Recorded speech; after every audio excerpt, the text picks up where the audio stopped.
सुप्रभात।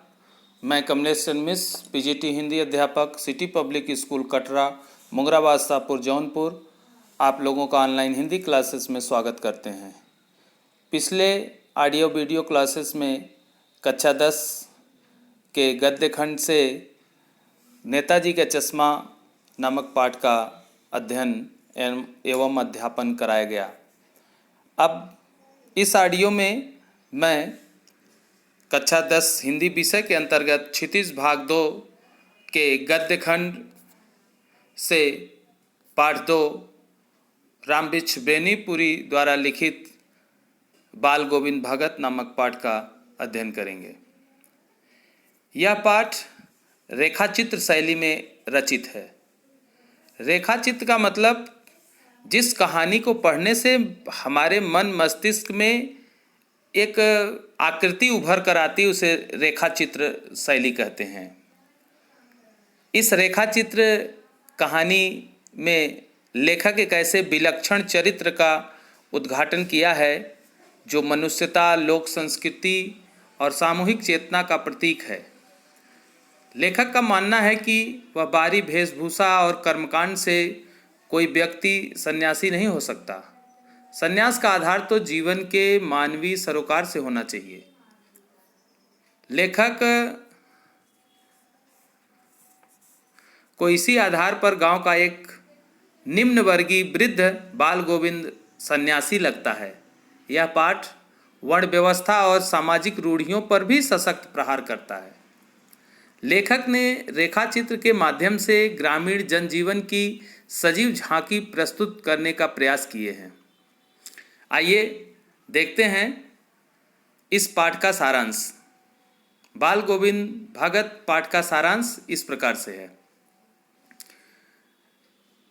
इस पाठ में एक ऐसे ग्रामीण व्यक्ति भगत जी का वर्णन है जो धर्म या जात से ब्राह्मण नहीं था, हरिजन था, किंतु एक सच्चे सन्यासी के सभी गुण उसमें विद्यमान थे। जात से ब्राह्मण लेखक का गौरवान्वित सिर भी उसके समक्ष झुक जाता था। उस व्यक्ति का नाम था बाल गोविंद भगत। लेखक के गांव का वह व्यक्ति वास्तव में समाज के तथाकथित निम्न जात का था, हरिजन जात का था। समाज में प्रायः ऐसा व्यक्ति घृणा का ही पात्र होता है। 60 वर्ष से अधिक आयु वाला यह व्यक्ति मझले कद का गोरा चिट्टा आदमी था। कमर में एक लंगोट और सिर पर एक कबीरपंथी जैसी कनपटी टोपी पहने रहता था। सर्दी में काला कंबल ओढ़ लेता था और मस्तक पर चंदन, गले में तुलसी की माला पहनता था। बाल गोविंद भगत के परिवार में उसका एक बड़ा बेटा और एक पतोहू थी।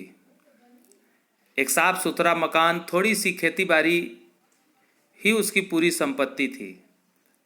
कबीर उनके आदर्श थे और वे उन्हीं के गीत हमेशा गाया करते थे। कभी झूठ नहीं बोलते थे और दो टूक बात कहने वाले, अपने काम से मतलब रखने वाले व्यक्ति थे। गृहस्थ थे, किंतु उनकी सब चीज़ें उनके साहब की ही थी। खेत में जो कुछ भी पैदावार होती थी उसे घर से 4 कोस दूर साहब के दरबार में दे आते थे और जो मिल जाता था उसे प्रसाद के रूप में ले लेते थे। बारिश के दिनों में कीचड़ में लथपथ खेतों में फसल रोपते भगत जी देखे जाते थे। साथ ही साथ चलता था उनका संगीत। जब सारा संसार सोता था तब बाल गोविंद भगत का संगीत जाग रहा होता है। तेरी गठरी में लागा चोर, मुसाफिर जाग जरा। तेरी गठरी में लागा चोर, मुसाफिर जाग जरा। सुबह की कपकपाती सर्दी में काली कमली ओढ़े बाल गोविंद भगत अपनी खजड़ी लिए बैठे देखे जाते थे। लेखक जब ठंड से कांप रहा होता है, वहाँ भगत जी के माथे पर पसीना दिखाई देते थे। जिस दिन उनके बेटे की मृत्यु हुई, उस दिन भी उनकी संगीत साधना का उत्कर्ष अपनी चरम पर दिखाई दिया। उनका बेटा, एक ही बेटा था, उनका बेटा सुस्त, बोदा, मंद बुद्धि और इकलौता लड़का था। इन सब कारण से भगत जी उसे बहुत प्यार करते थे। बड़े ही साथ के साथ उन्होंने उसका विवाह करवाया था। उनकी पतोहू बहुत सुशील थी। उनके गृह प्रबंध में बाल गोविंद भगत को दुनियादारी से निवृत्त कर दिया था।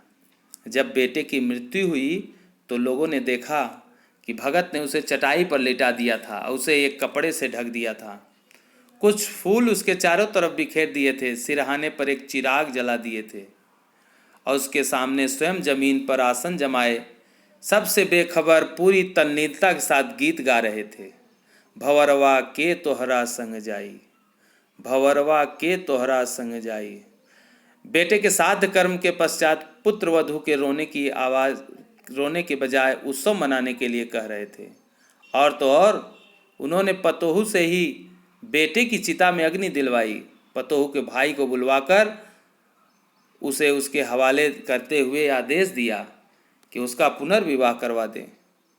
पतोहू ससुर की ही सेवा में अपना बाकी जीवन काटना चाहती थी, किंतु भगत जी इसके लिए राजी नहीं हुए। उनका कहना था यदि पतोहू यहाँ रहेगी तो वे घर छोड़कर चले जाएंगे। विवश होकर बहू को अपने मायके जाना पड़ा। बाल गोविंद भगत की मृत्यु भी उन्हीं के अनुरूप हुई। हर वर्ष की तरह इस वर्ष भी वे गंगा स्नान के लिए गए थे। यह स्थान घर से 30 कोस दूर था और पैदल आने जाने में 4-5 दिन लग जाते थे। घर से ही भोजन करके चलते थे और घर आकर ही भोजन करते थे। इस बार जब वे गंगा स्नान करके आए तो उन्हें बहुत तेज बुखार हुआ, धीरे धीरे कमज़ोर होते गए।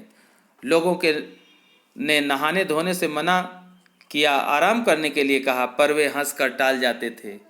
एक दिन भोर में लोगों ने उनका गीत नहीं सुना। तब पता चला बाल गोविंद भगत नहीं रहे। ऐसा लगा जैसे धागा टूट गया हो, माला का एक एक दाना बिखर गया हो। लोगों ने जाकर देखा, सिर्फ उनका पंजर वहाँ पड़ा हुआ था। इस प्रकार से बाल गोविंद भगत पाठ का सारांश समाप्त हुआ।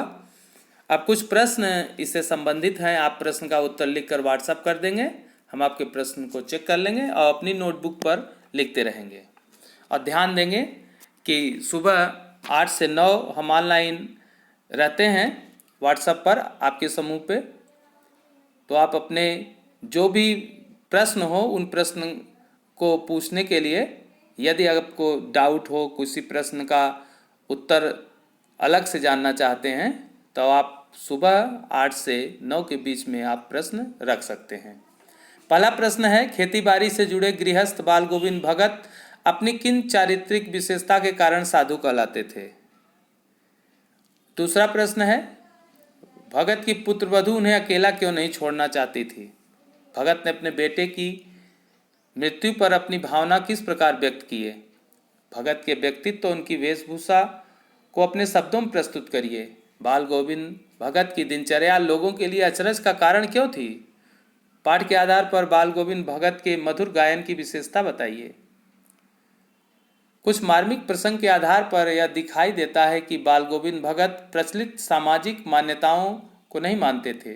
पाठ के आधार पर उन प्रसंग का भी उल्लेख कीजिए। धान की रोपाई के समय समूचे माहौल को भगत जी की स्वर लहरियां किस प्रकार चमत्कृत कर देती थी? शब्द चित्र प्रस्तुत करिए। इस तरह से यह पाठ समाप्त हुआ। अब अगले ऑडियो वीडियो में हम नए पाठ के साथ उपस्थित होंगे। आपका दिन शुभ हो। धन्यवाद।